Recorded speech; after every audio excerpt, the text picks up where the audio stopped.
Olá, meu amigo e minha amiga, tudo bem com você? Você está acompanhando o programa Teólogos.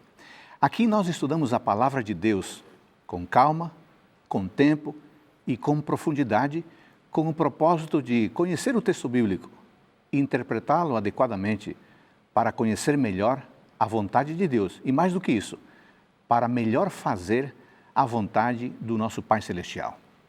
Você pode acompanhar os temas, algumas informações dos convidados, os cronogramas, os dias da apresentação dos temas. E você também pode acompanhar estudos bíblicos, caso você queira aprofundar a sua compreensão da Palavra de Deus. Eu sugiro que você, que está interessado em conhecer melhor o texto, dê uma olhada no biblia.com.br. Nesse sítio, você pode ter acesso a materiais, pode entrar em contato com a Novo Tempo, pode receber o material impresso ou pode fazer o estudo online mesmo. Anotou aí? biblia.com.br. Algumas pessoas pensam que é muito complicado compreender o texto bíblico. Outros dizem, será que nós podemos chegar a uma compreensão, a uma interpretação adequada dos versos da Palavra de Deus? Alguns ainda outros perguntam, será que Jesus Cristo seria um bom modelo de interpretação do texto bíblico? O modo como ele estudou o texto, explicou o texto, é confiável? No programa de hoje, nós vamos conferir o texto de Lucas, capítulo 24, e vamos compreender um pouco melhor o papel de Cristo como intérprete da Palavra de Deus. Está começando o programa Teólogos.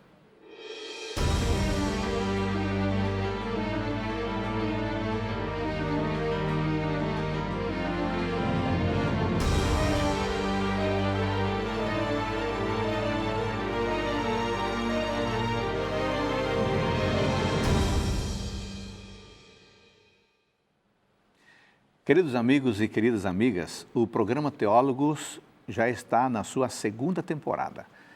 Você vai perceber que há novos convidados, novos temas, novas abordagens.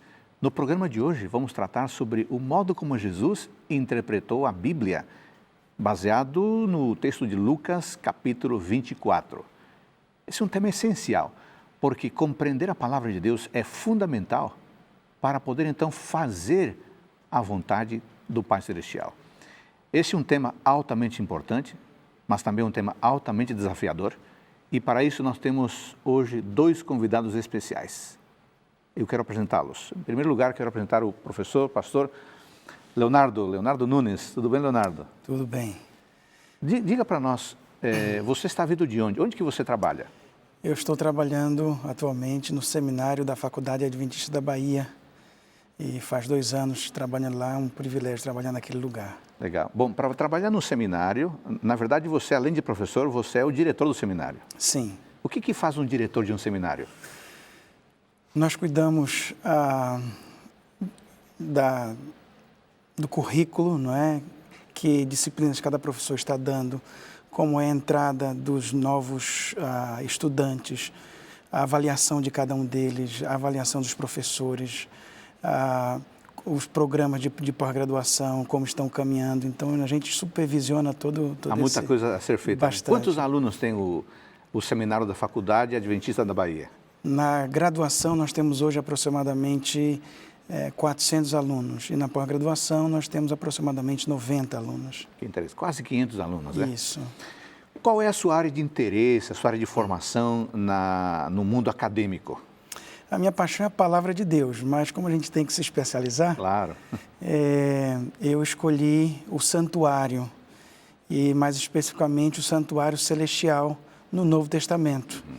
Então, essa é a área que eu tenho estudado ao longo dos últimos 8 anos, mais ou menos. Você está no processo final do doutorado. Isso significa que você fez a graduação em teologia, que mais?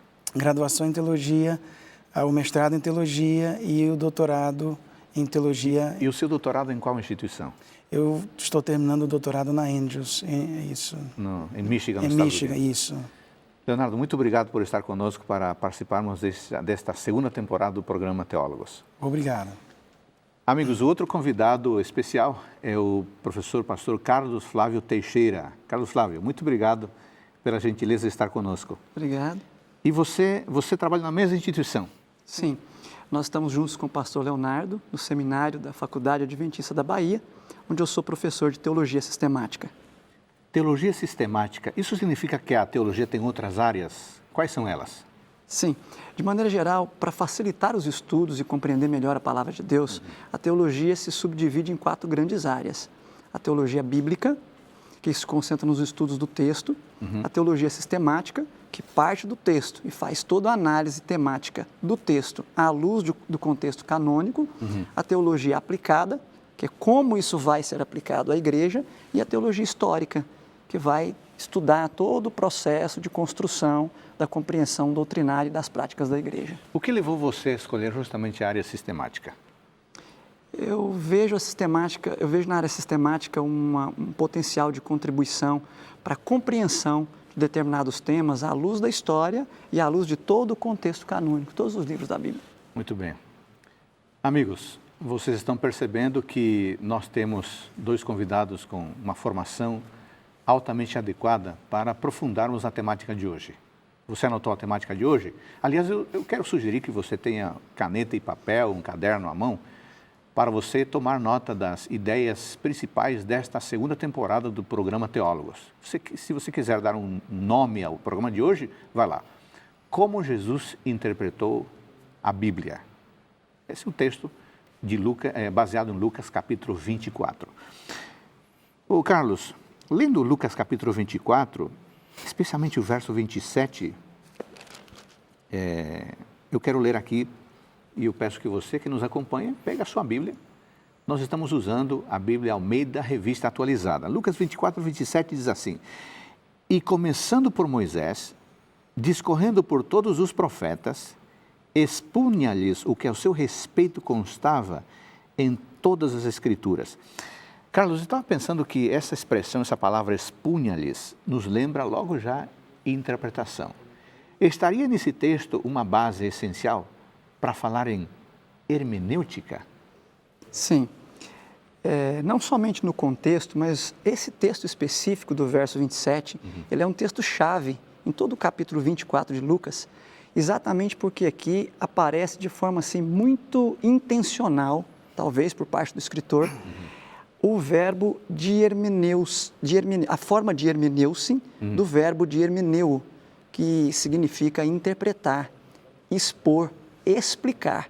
Então, esse é um texto-chave que, ao que parece, nos anuncia aqui toda a intencionalidade do escritor bíblico em apontar para isso, para a importância desse processo tão importante que é a hermenêutica, que é interpretar bem as Escrituras. Ô Leonardo, sabe o que eu estava pensando? Que nós costumeiramente falamos de Jesus como o objetivo final do texto, aquele que dá significado ao texto. Mas aqui, Lucas 24 e 27, apresenta Jesus como aquele que é o significante, aquele que atribui significado. Não é muito comum, né? A gente ter Jesus como intérprete. Quer dizer, Jesus era um hermeneuta. O que isso representa na confiabilidade, na importância, esta perícope, esse trecho bíblico, para compreender e interpretar adequadamente o texto bíblico? Veja, Jesus é o nosso modelo em tudo. E depois de ler um pouco esse texto, eu cheguei à conclusão de que aqui nós encontramos a chave hermenêutica, a chave interpretativa para se compreender todas as Escrituras, tanto o Antigo Testamento quanto o Novo Testamento. Por vários motivos. O primeiro seria o motivo textual, porque o texto aqui de Lucas 24 é onde eu encontro a maior concentração de palavras para interpretar, conhecer, abrir no sentido de entender. É o texto onde eu encontro a maior quantidade de palavras num lugar só. Segundo, porque eu encontro Jesus fazendo interpretação. Se Jesus fez interpretação, como Jesus fez, eu quero imitar. E o que ele fez, a gente faz. Então, é a chave hermenêutica para compreender as Escrituras. Interessante, Adolfo, é que aqui, se a gente ler aí no verso 14, diz assim: e iam conversando a respeito de todas as coisas sucedidas. Isso aqui é uma tentativa de interpretar. Não é uma conversa assim por acaso, né? Não, eles estão conversando especificamente a respeito, e essa expressão aqui textual, ela é forte, a respeito de todas as coisas sucedidas. E aí, sobre a importância da interpretação, nesse texto, vem o verso 15 e diz, e aconteceu que, enquanto conversavam e discutiam, eles não estavam apenas conversando, não era uma conversa qualquer, eles discutiam. O texto sugere uma tentativa de analisar fatos à luz de algo, para tentar compreender de fato o que estava acontecendo, uma tentativa de interpretar. E aí o próprio Jesus se aproxima e vai com eles. Ou seja, quanto a hermenêutica é importante para Jesus. É tão importante a ponto de Jesus se aproximar daqueles 2 discípulos no momento em que eles tentavam interpretar o que estava acontecendo, o que tinha acontecido. E, na verdade, há um pano de fundo aqui, né? Porque é a morte de Cristo, a ressurreição de Cristo. Então, há um contexto, há uma história que eles estão tentando compreender. Leonardo, vamos dizer para a pessoa que nos acompanha, nós já falamos algumas vezes a palavra hermenêutica, de modo assim compreensível para o nosso telespectador, o que viria a ser hermenêutica bíblica? É uma palavra bonita que alguns usam, mas é simples. Uhum. É interpretação. Como interpretar adequadamente as Escrituras. E para mim, é uma das coisas, talvez seja o mais importante para a gente poder realmente compreender, é o método. Como eu vou trabalhar num método adequado para eu poder conhecer a palavra de Deus. Então, a hermenêutica é essa interpretação, esse método, como eu vou interpretar, como eu vou conhecer a palavra e interpretar corretamente essa palavra que foi escrita 2000 anos atrás, para ser relevante para a minha vida hoje. Eu queria dizer para você que nos acompanha neste momento, que quando você se aproximar do texto bíblico, deve fazê-lo com cuidado, deve fazê-lo com calma, com tempo, com profundidade, recorrendo a dicionários, às vezes a léxicos, porque uma palavra mal compreendida pode dar todo um sentido diferente àquilo que você está lendo. Amigos, não é por acaso que há tantas denominações cristãs, todas na tentativa de compreender o texto de um jeito ou o texto de outro jeito. Aqui no programa Teólogos, nós tentamos compreender o texto como ele está escrito. Carlos, já falamos sobre o que é hermenêutica, já falamos sobre a importância da hermenêutica. O texto diz aqui que os discípulos não estavam em condições tão favoráveis. Né? O que diz o texto? Como eles se encontravam? Teria isso algum impacto, por acaso, na compreensão do contexto que eles querem interpretar? Sim. O texto tem vários elementos que Lucas usa no seu registro para tentar apontar para o leitor qual era a condição mental, qual a condição de pensamento, quais eram os pressupostos, os conceitos, as ideias que eles tinham em mente e que impactaram diretamente naquela interpretação que eles estavam fazendo acerca das ocorrências daquele final de semana. Então veja, por exemplo, no capítulo 24, no verso 8, ali começa o nosso contexto, diz assim, então se lembraram das suas palavras, ou seja, Jesus tinha ressuscitado, o anjo apareceu a alguns de seus discípulos, em especial as mulheres, elas foram onde estavam os discípulos, contaram, então se lembraram das suas palavras, verso 9, voltando do túmulo, anunciaram todas essas coisas aos 11 e a todos os mais que com eles estavam. E aí vem o verso 11, mas não acreditaram nelas. Por que não acreditaram? Na mente deles, algumas ideias pré-concebidas os impediam de interpretar corretamente o que estava acontecendo. E tem mais. Aí vem o verso 13, que entra naquele mesmo dia, 2 deles iam conversando, e aí o texto vai discorrendo, Lucas vai discorrendo até o verso 21.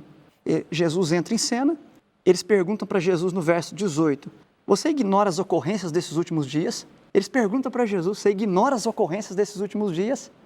Eles estavam antenados com as ocorrências, mas por que eles não interpretaram aquelas ocorrências de forma correta? E aí vem o verso 21, que é significativo para essa questão da condição do intérprete. Ora, nós esperávamos que fosse ele quem havia de redimir a Israel. Ou seja, como eles estavam fazendo a leitura do que aconteceu no final de semana, a base de um pressuposto de um Messias libertador político de Israel. Não conseguiu enxergar mais além disso. E é interessante aqui, professor, que Jesus faz no verso 19, né, uma pergunta de uma única palavra. Quais? Quais? Parece tão simples, não é? Mas desde Gênesis capítulo 3 que Deus faz esse tipo de pergunta para que a pessoa possa refletir onde ela está, o que ela pensa, quais são os seus pressupostos, onde ela está vivendo. Porque ele estava interpretando a palavra de Deus à luz da tristeza, do desespero, Decepção. de um Messias ser humano, do desapontamento, isso. E Jesus, então, vai conversando com eles e ele pergunta quais. Não que Jesus não soubesse. Ele passou por isso tudo. Queria que eles refletissem. Ô Carlos, você falou algo muito importante e que o nosso telespectador deveria considerar com muito cuidado. Ideias preconcebidas podem nos levar a uma má interpretação, não é isso? Sim. Os discípulos já tinham na cabeça a configuração total. Como os fatos saíram do controle mental, eles se desapontaram, não foi isso? Foi isso. E se você observar o verso 22, diz assim, é verdade que algumas das mulheres que conosco estavam nos surpreenderam, foram de madrugada ao túmulo, não acharam o corpo de Jesus, voltaram dizendo terem tido uma visão de anjos que afirmaram que ele vive. E o verso 24, de fato, alguns dos nossos foram ao sepulcro, verificaram a exatidão do que disseram as mulheres, mas não o viram. Ou seja, dois grupos de testemunhas, dois grupos, líderes proeminentes, testemunharam que algo tinha acontecido, as mulheres testemunharam sobre que algo foi esse que aconteceu, ele ressuscitou, o anjo testemunhou, ou seja, os anjos aqui representam uma revelação divina, eles estavam diante de uma revelação divina confirmada por um testemunho humano. Sim. E ainda assim, eles não entenderam o que estava acontecendo. E outra coisa interessante é que quando você vê a descrição dos dois discípulos, eles estão falando a verdade, eles estão com a compreensão até certo ponto correta, sim, mas não completa. Não completa. E eles falam, varão poderoso, não é? Profeta, Jesus, o Nazareno. Então, várias coisas que são verdadeiras, mas não era o todo. E Jesus queria levá-los a uma compreensão maior. Eu acho que isso é uma lição para nós. Muito porque a gente, às vezes, compreende a palavra, sabe alguma coisa, mas sempre nós temos mais o que aprender. Eu creio que a pergunta de Jesus precisa ecoar no nosso coração sempre. Onde eu estou? Quais são os eventos? Como está, né, o meu pressuposto? E eu preciso sempre voltar à Bíblia e fazer essa análise para que a interpretação hermenêutica seja a mais correta. Legal. Esse assunto é fundamental. Eu acho que vale a pena a gente avançar um pouquinho mais. No próximo bloco, nós vamos tratar do processo de interpretação, de como Jesus conduziu isso. Por enquanto, eu queria que você, amigo ou amiga, soubesse do seguinte. É fundamental ter uma compreensão correta do texto, porque isso vai nos levar a conhecer melhor a palavra de Deus e a sua vontade. Teólogos volta em seguida.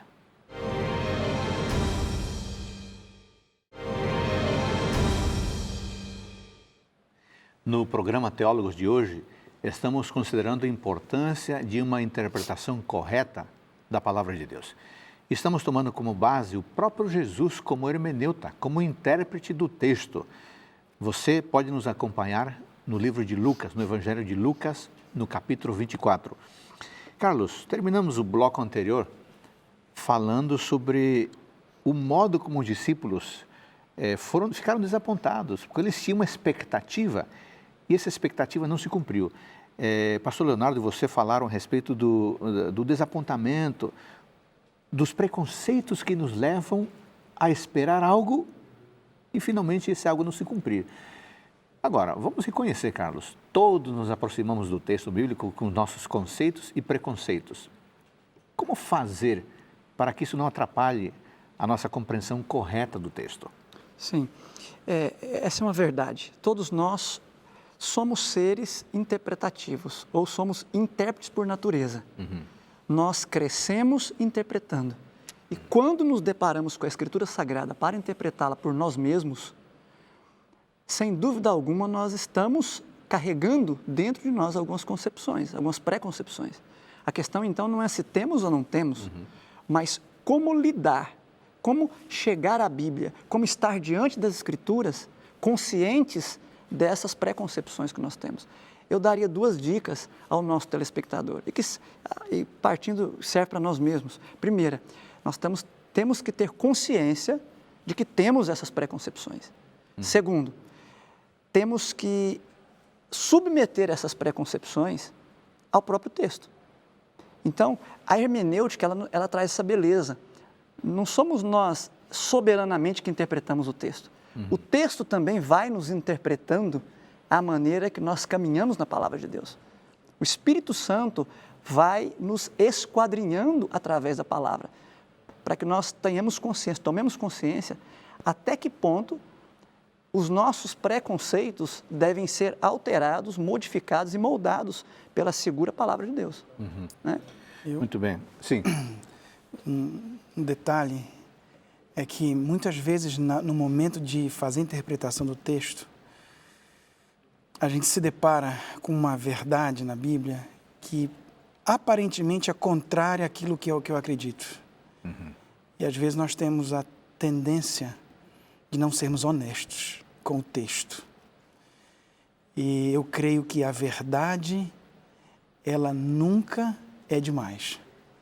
Nós temos que ser honestos conosco mesmo e com o texto. Se o texto está dizendo alguma coisa que é contrário àquilo que eu penso que é a verdade, mas o texto é claro em dizer outra coisa, devo ser honesto e aceitar a palavra de Deus como regra de fé e prática para a minha vida. Perfeito. E isso muda, molda e nós crescemos. Acho que isso é importante a gente destacar, amigos. Vivemos numa época em que se dá muita importância ao leitor do texto.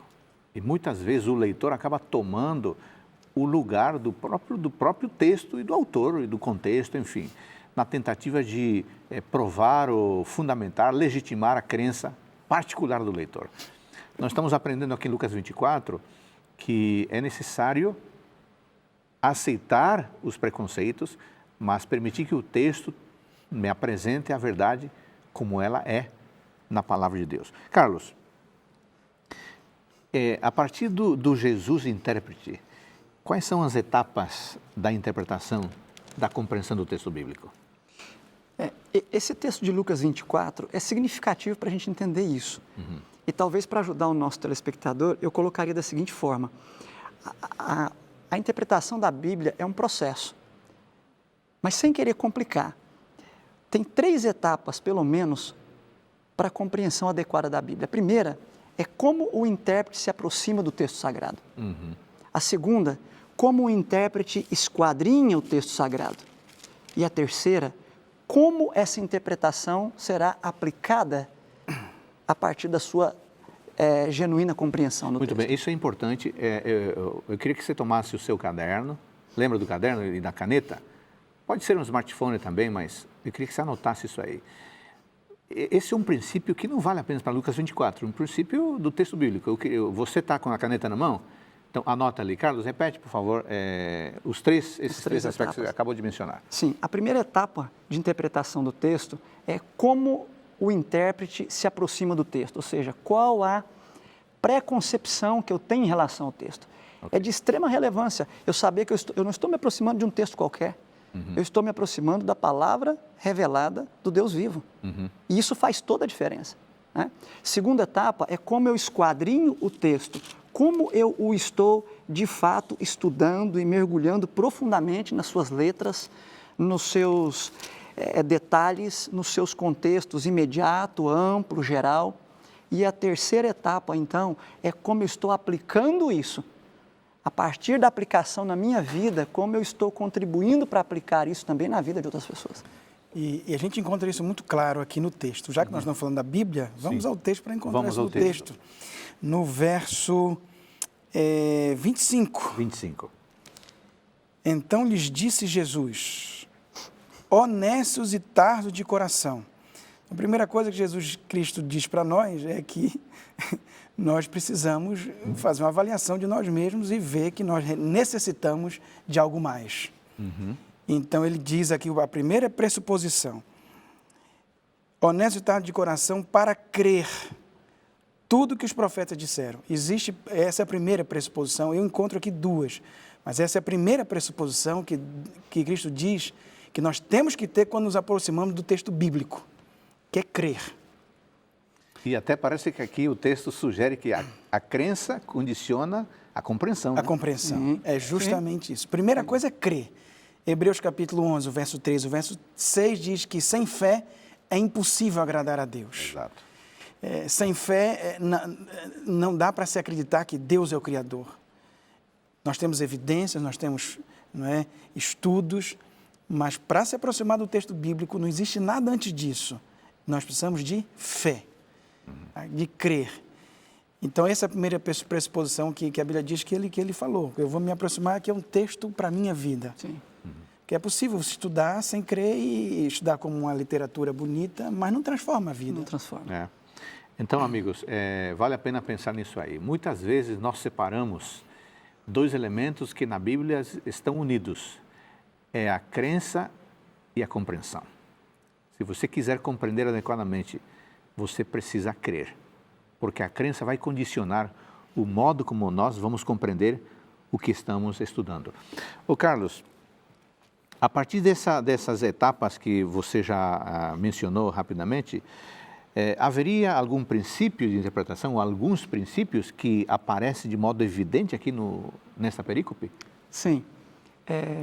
Tomando muito cuidado para nós não corrermos no risco de anacronismo, né, que é você interpretar o que aconteceu antes à luz do que existe hoje, mas nós podemos encontrar no verso 27 um verso muito rico em princípios que nós podemos extrair aí. E aí nós voltamos ao início do nosso programa, no texto inicial. E começando por Moisés, discorrendo por todos os profetas, expunha-lhes o que a seu respeito constava em todas as Escrituras. É possível enxergar aqui pelo menos 3 grandes princípios de interpretação das Escrituras que mais tarde o mundo cristão reconheceu com alguns nomes muito conhecidos hoje no mundo protestante evangélico. O primeiro nome é o sola scriptura. Né? Vê que Jesus, para ensiná-los a seu respeito e a interpretarem o que tinha acontecido, Jesus não recorre a outra fonte que não o próprio texto, que não as escrituras que ele tinha em mãos, que aqui Moisés, a lei, a Torá e os profetas.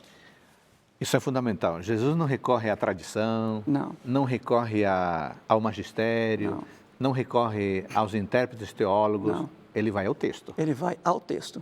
Isso nós chamamos de sola scriptura. Sola scriptura. Muito bem. E isso significa que nós temos que deixar de lado tradições e teólogos? De forma alguma. Isso significa tão somente, mais profundamente, que a nossa única fonte de dados teológicos é a Escritura. A Escritura é a nossa única fonte para definir o que é a verdade, como ela é. Aí, a partir das Escrituras, eu posso estudar outras fontes, mas que sejam balizadas, guiadas e que correspondam ao texto puro e genuíno da Escritura Sagrada. Muito bem. Deixa eu falar um pouquinho aqui com o nosso telespectador, porque isso é algo muito importante, algo essencial no tema que estamos discutindo, que é a interpretação do texto a partir da figura de Cristo. A Igreja Adventista do Sétimo Dia, se você não sabia, promove o Reavivados por sua palavra, que é a leitura diária de um capítulo da Bíblia. Isso significa que há um convite para as pessoas a que leiam o texto, reflitam no texto determinado. Você pode encontrar, digitando ali no buscador, Reavivados por sua palavra, você vai ter aí a indicação do texto do dia. Considerando esse elemento da sola escritura, eu queria sugerir a você, amigo, amiga, que faz os Reavivados, que o essencial nesse projeto Reavivados é ler o texto. Sabe por que estou dizendo isso? Porque há dezenas de comentaristas dos Reavivados, e você tem vídeos, você tem textos, você tem áudio, você tem apostilas, isso tudo é importante. Mas antes de ler tudo isso, é fundamental que você leia o texto. Porque se você lê os intérpretes primeiro, você não estará indo ao coração do texto, você estará indo ao coração do comentarista. Sola Escritura significa entender e reconhecer que apenas a palavra de Deus é a fonte da verdade.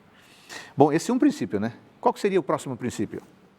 O próximo princípio... Aqui você mencionou o texto o verso 27. O próximo seria o Tota Scriptura, o que mais tarde foi chamado de Tota Scriptura, né?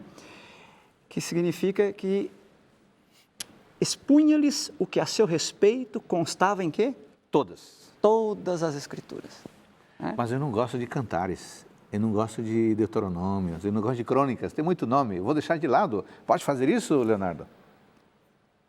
De acordo com Jesus, não tem como. Não tem como, né? Não é apenas só a Escritura, mas é toda a Escritura. E aqui eu gostaria de trazer aquelas duas pressuposições que eu falei inicialmente, que só mencionei uma. Sim. A segunda está aqui. Jesus foi a Escritura, começando por Moisés, profetas, ou seja, toda a Escritura, expunha só a Escritura e toda a Escritura, mas ele faz uma exposição aqui, dizendo, expunha-lhes o que a seu respeito constava em todas as Escrituras. Esse é o segundo princípio. Precisamos ir à palavra de Deus para encontrar Jesus, porque de acordo com ele está lá. Ele está lá. É a cristocentricidade do texto. Isso. Né? Não é o princípio cristológico apresentado por alguns teólogos, dizendo que o que não fala de Cristo é de menor valor. Não é isso. É para ir às Escrituras para encontrar Cristo, porque Ele está lá. Muito bem. Eu não vou encontrar as minhas ideias, meus insights brilhantes. Eu vou encontrar Cristo, né? Cristo. Ele que dá sentido ao texto. Então, Carlos, falamos de sola Escritura, toda Escritura, e qual que é o outro? O outro é o princípio da dependência do intérprete em relação ao revelador. Note que enquanto Jesus não entra em cena, o que a palavra dizia a respeito dele não é entendida. Tá? Então, ele está conectado com isso que o pastor Leonardo falou. Há aqui uma dependência do intérprete em relação ao revelador. Sim. O intérprete pode ser um perito em textos originais das escrituras mais antigas. O intérprete pode ser um perito, um especialista em teorias da interpretação. Pode ser um especialista em cultura daquela época do Antigo Testamento e do Novo. Mas se ele não for dependente absolutamente do revelador, vislumbres da revelação não lhe serão dados. Isso significa dizer que a compreensão do texto não é um exercício puramente acadêmico, né? Não pode ser. É um exercício, acima de tudo, espiritual, né? Acima de tudo, de disciplina espiritual. Leonardo, nós vimos aqui esses três princípios, né? Sola Escritura, toda Escritura e a dependência do revelador, que no caso aqui é o próprio Cristo. O que poderíamos dizer à pessoa que nos acompanha, algumas ferramentas que ajudem para facilitar esse processo? Veja, se me permitirem, carinho, voltar mais um princípio que está aqui. Claro, vamos. Que é a harmonia da Escritura. Jesus discorre em toda a Escritura o que seu respeito fala, o que a Escritura fala a seu respeito. Então, parece que as Escrituras, desde Moisés até os profetas, segundo Crônicas, lá o final da Bíblia hebraica, ela tem um fio de ouro. Não pode haver contradição, né? Certo? Porque ele está explicando o que tudo fala a respeito dele. Claro. Então, não é cada um fala uma coisa distinta que está em contradição com a outra. Todas as Escrituras revelam Jesus Cristo. Então, há uma harmonia intrínseca de acordo com o Senhor Jesus Cristo. Amém. Correto. Carlos, acontece que a pessoa que nos acompanha, o nosso amigo, amiga, telespectador, eles não têm preparo teológico. Vocês estudaram teologia, mestrado, doutorado, pós-doutorado. Como é que uma pessoa simples, que não conhece com profundidade o texto, pode pôr em prática esses princípios? Que ferramentas pode utilizar para isso? Primeiro, o nosso telespectador poderia se valer rica e profundamente do texto. Passar muito tempo com o texto. Primeiro passo, lê o texto tantas e tantas e tantas e tantas vezes. É que muitas vezes nós lemos o texto uma vez e já queremos nos socorrer de outras ferramentas, né? Isso. Esse é um problema. Nós precisamos ler o texto tantas vezes quanto o texto exigir de nós, porque Deus vai abrindo o texto para nós. Só que a gente tem que dar essa oportunidade para o texto ser aberto para nós. Como? Lendo muito, muito, muito. Depois de ler muito texto, eu posso me valer de algumas ferramentas. Por exemplo, eu posso me valer de léxicos, que são livros que vão trazer termos das línguas originais, alguns léxicos com suas aplicações desses termos, por tipos de aplicações, inclusive, que vai nos ajudar. Onde mais o termo que foi aplicado aqui, nesse texto, onde mais ele foi aplicado na Bíblia? Ou mesmo por esse mesmo autor, onde mais ele foi aplicado? Como isso pode me ajudar a compreender? Muito bem, esse assunto está muito importante. Eu sei que você está está se contendo aí. Leonardo, nós vamos voltar a esse tema no próximo bloco. Eu queria dizer a um amigo que nos acompanha que a palavra de Deus é muito rica. E se nós nos familiarizarmos com ela, à medida que nós lermos e lermos e lermos, ela se tornará compreensível para nós. Mas não esqueça, a palavra de Deus, o estudo e compreensão dela, não é um exercício acadêmico. É um exercício, acima de tudo, espiritual. O Deus que revelou é o Deus que vai sensibilizar seu coração para a compreensão correta. Voltamos no próximo bloco, tratando sobre o papel de Deus na compreensão do texto bíblico.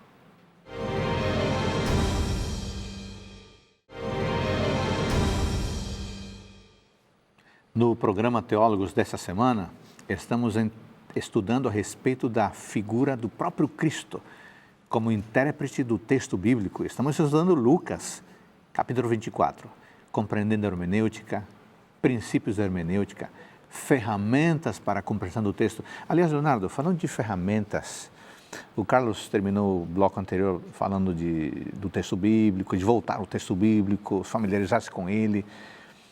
Que ferramentas de apoio o nosso amigo e amiga que nos acompanha poderia ter para facilitar a compreensão correta do texto bíblico? O professor Flávio já falou sobre que é o léxico, né? Isso. Que é interessante que você vê o texto no original. Mas uma outra maneira é você ter várias versões, várias traduções na sua casa. Mesmo que seja uma versão mais paráfrase, mais interpretativa, ou uma versão mais literal, uma versão mais ecumênica, como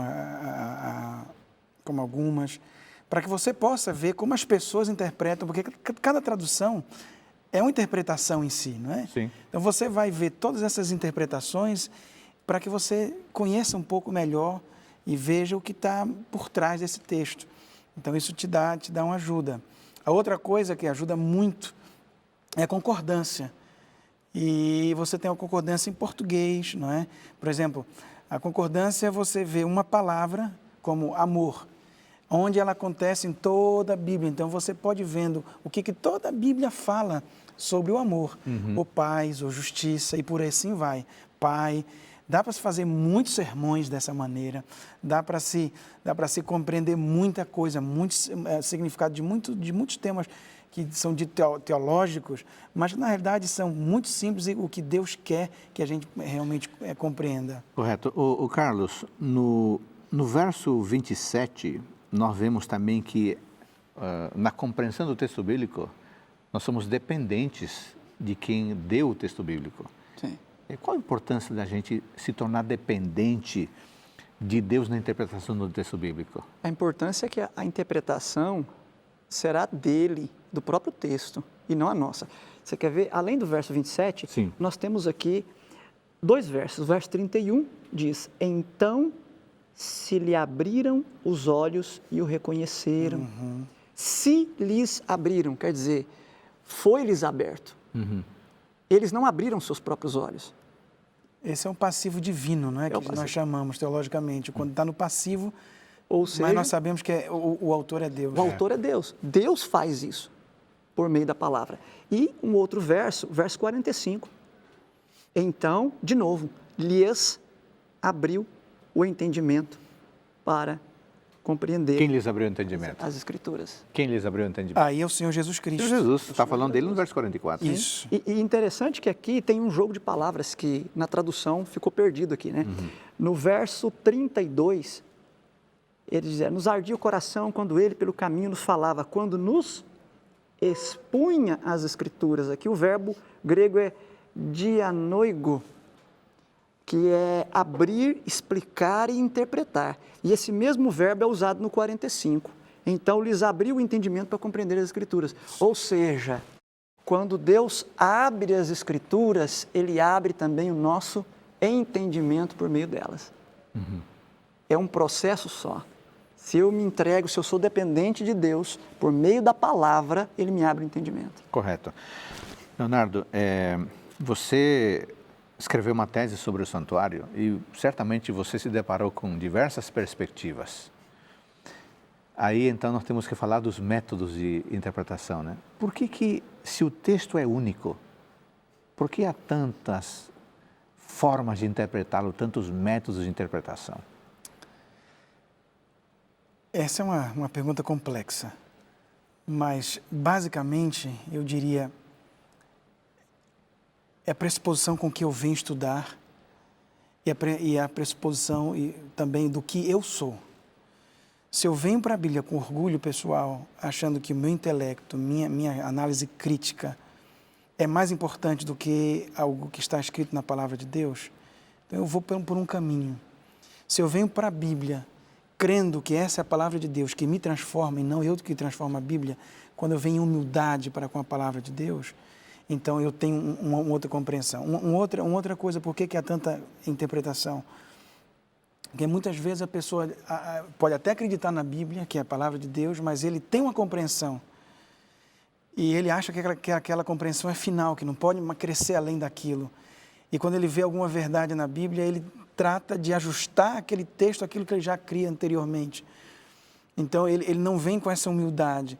Muito embora ele diz que crê na palavra, mas é como os discípulos de Emaús, eles, olha, Jesus é profeta, é grande varão, mas não vão além daquilo ali, eles não permitem que a palavra de Deus, que o Espírito Santo continue fazendo com que a pessoa cresça na compreensão.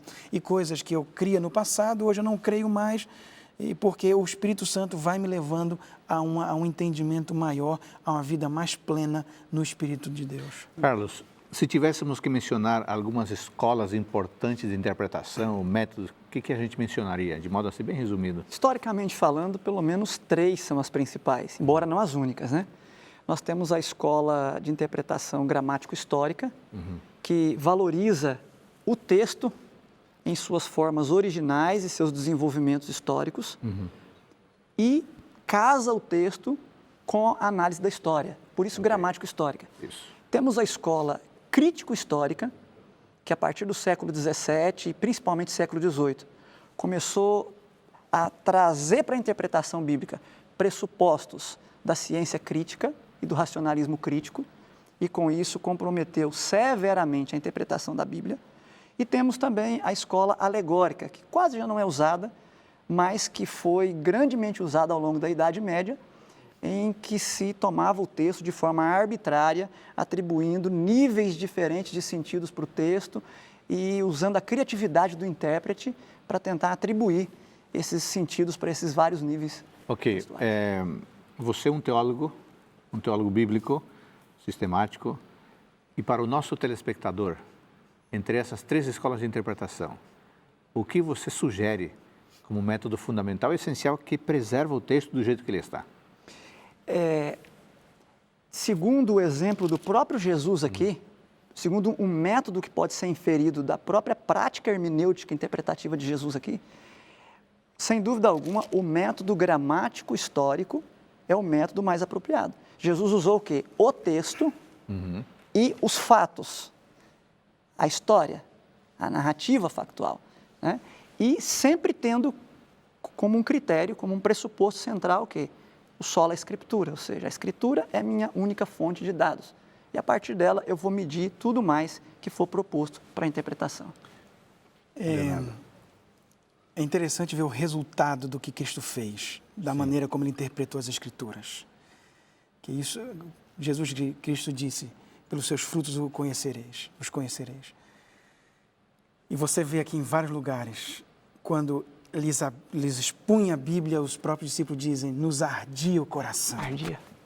Eles vêm tristes, eles vêm pelo caminho discutindo, conversando, sabe, sem acreditar no que estava acontecendo. E quando Jesus expõe as Escrituras da maneira correta, então a tristeza vem a alegria. Eles começam então a ter esse ardor no coração, essa vontade de sair, proclamar, e saíram dali de noite e voltaram novamente para Jerusalém para contar o que estava acontecendo. Então, você quando lê a história da interpretação crítica histórica, que começa lá desde da teoria, da análise das fontes, né, da hipótese documentária, aquela coisa toda, e você vai vendo como eles sistematicamente foram mudando desde essa perspectiva mais histórica até você vindo hoje a teoria da resposta do leitor. A interpretação vale o que eu interpreto e esqueço o texto.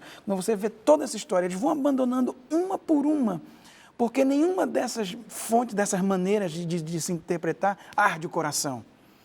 Quando você lê o Pentateuco, para encontrar que fonte se é A, se é B, se é C, não é? Se é o que seja, e você encontrar a história, você diz, eu encontrei a história, e daí? O que isso mudou na minha vida?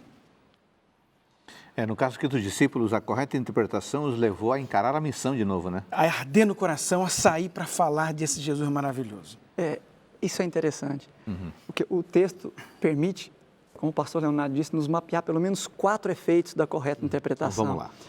32A, e disseram ao outro, porventura não nos ardia o coração. O pastor Léo já explicou bem. O conhecimento da palavra transforma vidas. Muito bem. Amigo, amiga, anote no seu caderno, no seu bloco aí, tá bom? A interpretação correta da Bíblia nos transforma. É isso, né? Nos transforma. E esse é o primeiro ponto. Vamos para o segundo. Segundo ponto, no verso 31b, o reconheceram. A genuína interpretação da Bíblia nos leva a reconhecer quem é Deus. Isso significa, Leonardo, que quando nós estudamos o texto apropriadamente, nós temos que encontrar Deus, não é isso? Se eu encontro a mim mesmo, encontro algum outro tipo de elemento, eu não fiz uma interpretação correta. Eu preciso encontrar Deus. Isso. Preciso me parar com Deus no texto bíblico. Isso significa, obviamente, estamos falando aqui em sentido figurado, mas encontrar Deus significa aproximar-se dEle, né? Ter um relacionamento com Ele. Falamos de 2 coisas já. Transformação de vida, encontrar Deus. Qual seria o terceiro elemento? O terceiro está no verso 45b. Abriu o entendimento para compreenderem as Escrituras. Ou seja, compreender as Escrituras, nós entendemos as Escrituras, e estamos falando de todas as Escrituras, de acordo com o contexto do verso 27. A genuína compreensão do texto nos prepara para compreender mais textos e toda a Escritura. E o quarto e último, verso 46a, diz aqui, assim está, e ele disse, assim está escrito, aí vai para o verso 48, vós sois testemunhas dessas coisas. Ou seja, como ficar calado se eu entendi a palavra de Deus? Amém. E isso fica muito claro na reação dos discípulos quando ouviram isso. E aqui diz assim, no verso 32, nos ardia o coração. E o verso 33 fala assim, e na mesma hora, era de noite, na mesma hora, levantando-se, voltaram para Jerusalém. Quando se encontra com a Bíblia, quando se encontra com esse Deus, quando se encontra com Cristo que nos salva, não tem outra reação a não ser proclamar o Evangelho e ver mais gente sendo transformada. Vamos lá, eu acho que vale a pena a gente dar uma paradinha aqui e permitir que o nosso amigo, amiga que nos acompanha, tome nota. Ok? Vamos lá? 4 efeitos de uma correta interpretação do texto. Primeiro, vida transformada. Vida transformada. Você, ao se deparar com o texto e ao compreendê-lo corretamente, sua vida não será mais a mesma. A transformação.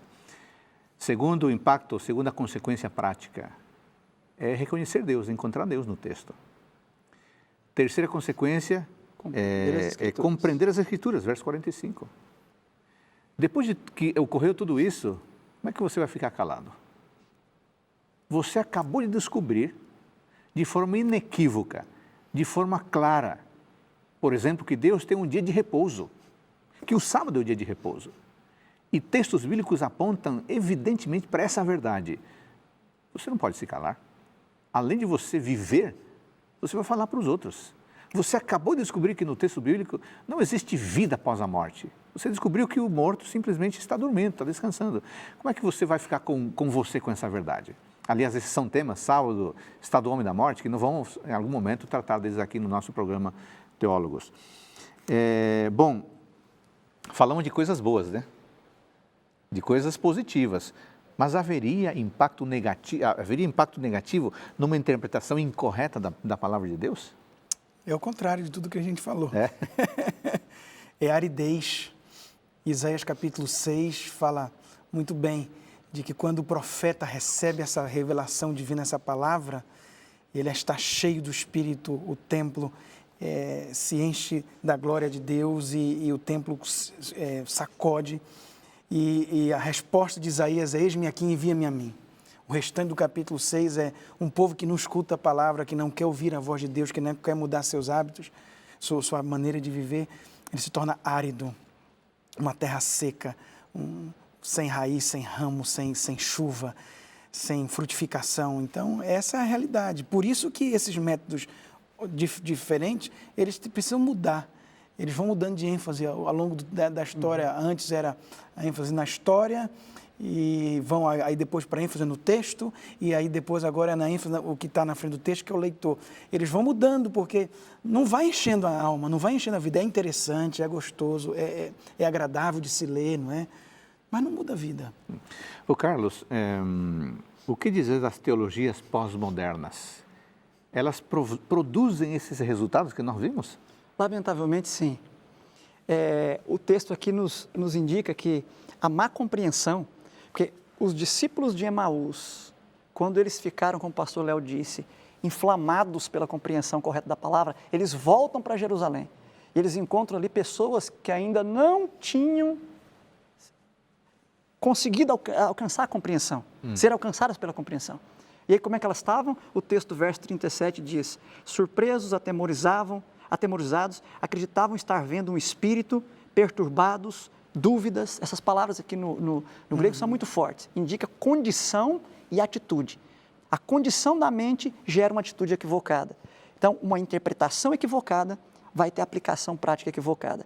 E as chamadas teologias de ordem ou teologias pós-modernas, que são teologias circunstanciais de ocasião, elas vão nessa direção. Elas tentam responder demandas circunstanciais a partir de ideias próprias, de concepções equivocadas e que acabam não satisfazendo, e aí tem que estar sempre mudando. Amigos, no programa de hoje falamos do método, da maneira como Jesus Cristo estudou o texto bíblico. Descobrimos que ele é um intérprete e ele nos oferece caminhos, princípios claros para a compreensão do texto bíblico. O texto bíblico adequadamente compreendido e interpretado produz transformação, leva-nos para perto de Deus, nos leva a compreender o todo da Escritura e finalmente nos prepara para a missão que o próprio Cristo nos encomendou. Eu gostaria que você tivesse essa sensibilidade, que você deixasse o texto falar o seu coração e quando o texto lhe apresentar uma nova verdade, que você tivesse a sensibilidade, a humildade, a disposição de ouvir a voz de Deus. Que Deus abençoe você. Até o nosso próximo programa, Teólogos.